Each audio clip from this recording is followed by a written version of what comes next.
Përshëndetje të nderuar zonja dhe zotrim, përshëndetje të dashur miq, ja ku po ritakohemi në kanalin Monitor TV për të ndarë bashkarisht një analizë rreth këngës më të re të Mateos.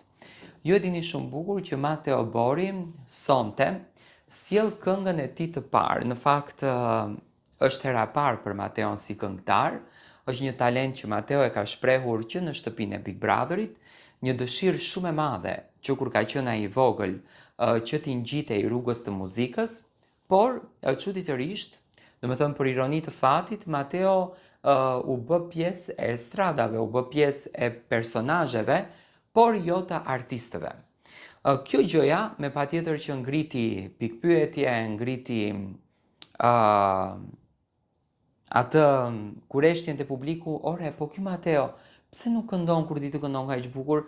Sepse këngën e tij të parë, performancën e tij të parë të këndimit e ka bërë me Lore në Big Brother. Tani Mateo, gjatë kohës kur ishte pjesë e rrugtimit të tij të bukur të Big Brotherit dhe të Top Arenës që është pjesë, Mateo filloi të këndon me shumë dashuri. Ai ishte sebepi që Mateo ndjente për Brikenën dhe me të gjithë emocionin e tij e nxori ndjesinë që ka për Brikenën dhe mallin që ka për Brikenën dhe ja tha hidhërimin me këngë, apo ishte dëshira e Mateos për të kënduar, kjo do të mbetet për tu parë, po që Mateo ka një zë të bukur, dhe që Mateo është i intonuar, dhe që Mateo ka, domethënë, ritëm, këtë nuk e diskutoj. Domethënë nuk e diskutoj fare.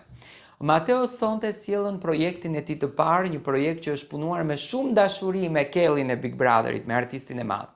Është një këngë dashurie, është një dedikim. Besoj që do të jetë një dedikim për Brikenën dhe mendoj që Brikena do të jetë një super velinë e bukur në videoklipin e Mateos për ta shijuar këtë moment të bukur. Domethënë kënga nuk do të ketë videoklip, besoj që do të këndohet në Top Arena dhe do të jep një mesazh të bukur dashurie në Top Arenën. Mendoj që do të jetë një këngë dashurie që do të shoqërojë të gjithë çiftet dhe le të themi të bëhet një hit i kësaj vere i dashurisë. Jam i bindur që kjo këngë do të jetë shtysa që Mateo do ta mbajë të gjallë dhe do ta rikthej edhe një herë në skenë duke i kënduar dashurisë.